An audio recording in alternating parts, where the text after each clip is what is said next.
Okay, I've got my new notice here, thanks to Eric. I've laminated it. It's professional. This is what they needed to come up with, man, and have every driver that's driving these routes daily to get these things posted in the bus so people know what's going on, because people don't know. It's up to us as a public service agency to make sure people know what's going on.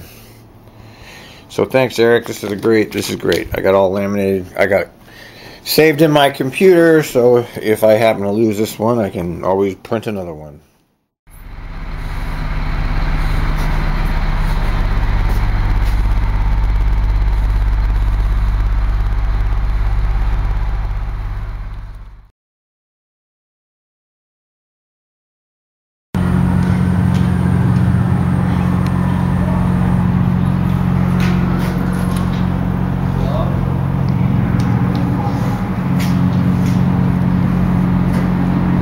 Which clock is the clock?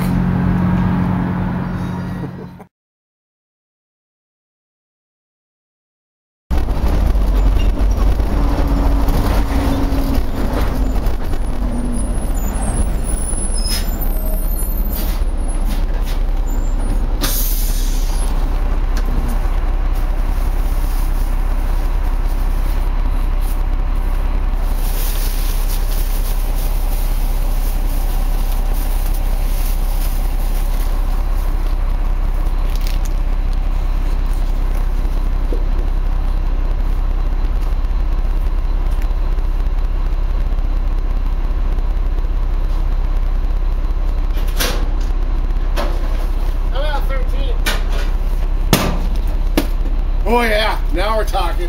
Get a picture of me and Jenny.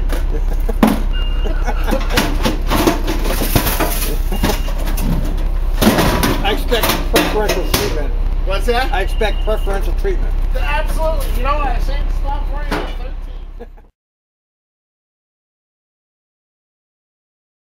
13. Okay, how do they do transfers in Canada? Well, you put your money in the machine and it'll spit out a ticket that tells you exactly how long you got. Yeah, but doesn't ours do that? No, I'm talking about in the fare box right there. It'll spit out. The driver doesn't have to hand any of this. No. Oh my God. That's Vancouver, Canada? Yeah. So the drivers don't have to do transfers, basically. Yeah. There's a lot of agencies around the country that do that, actually, that have that fare box that allows them to just, you put in your money and tell the driver what fare you want, and he just pushes a key on the fare box, you know. It prints out a neat little ticket that works on everything that they do up there. Now, TriMet does not update its fare box. Thank you. They actually recycle them. They use the 2600s actually have fare boxes that were in the 500s originally. Yeah, right. I know. Yeah, I don't know why they won't update the fare box technology. Because they want max, everything's a max. Give us train, buses that. Like they say, the fare box doesn't account for much of the operating budget. I know. Well, I should be thinking differently about it. Too much overhead is the problem. It's not the driver's pay, it's too much overhead. Too many directors, supervisors, board meetings. Yeah, very top heavy, that's for sure. Taking my bike off. Okay.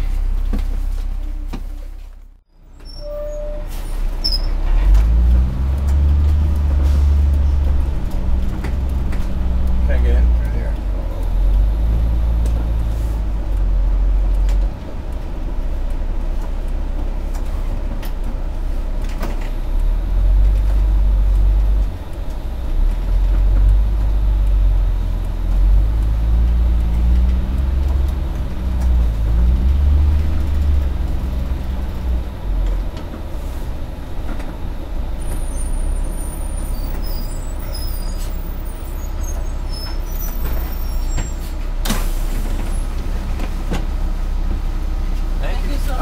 Okay, you're welcome. Bye-bye now.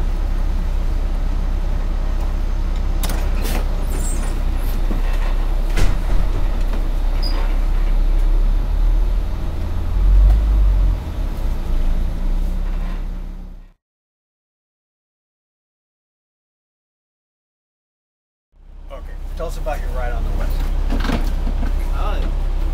The engineer, he waved at me when he saw that I was taking a picture because I was filming it coming in. Yeah.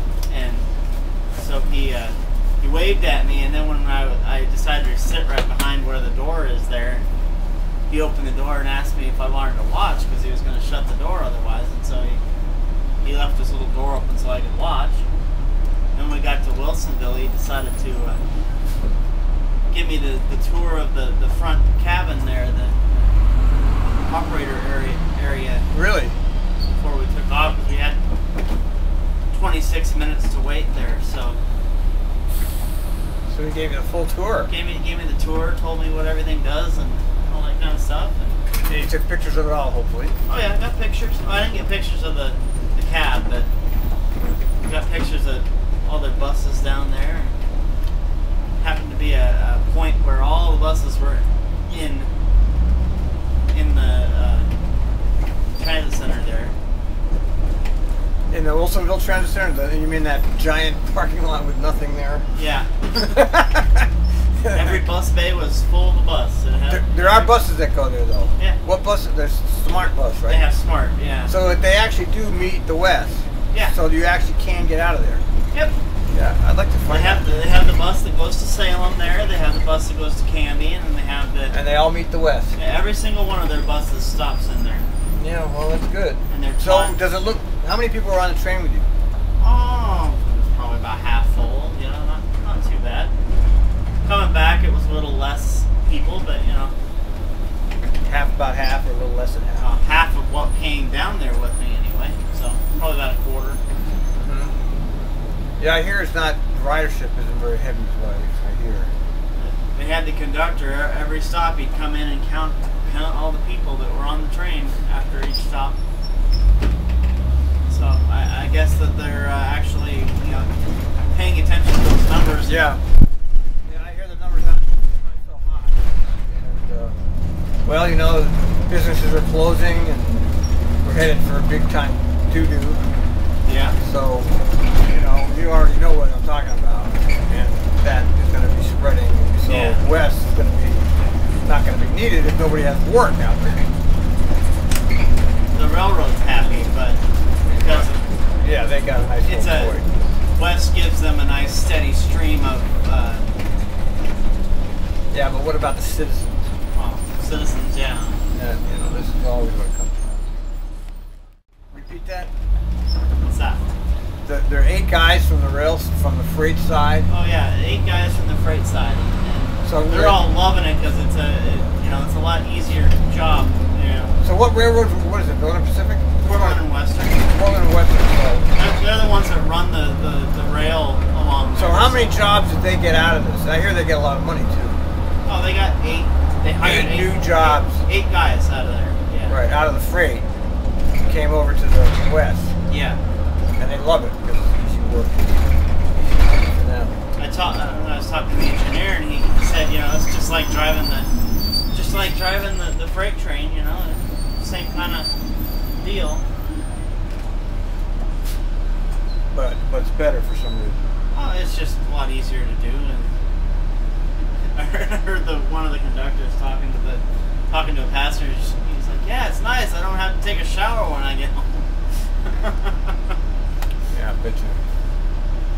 It's interesting. You know, on the freight train, they have to, you know, take a shower when they get home. They be all sweaty and smell like oil or diesel or whatever it is they smell like. Most of what Portland and Western runs are pretty old trains, so, you know. This is a brand new one. Yeah. Right, they got some new little toys. So TriMet really helped out the railroad. That's who really gets. It's like another government bailout for Portland and Western. Apparently, other companies bidded to do that, and Portland and Western got the bid. So. But who runs that? Don't they run that track? Yeah, they run the track. So they have to do it because it's their track. I don't know how it works, to be honest. I mean, they're on, maybe to make the rail car, but I understood that Colorado rail car. Well, that was a joke. That whole snap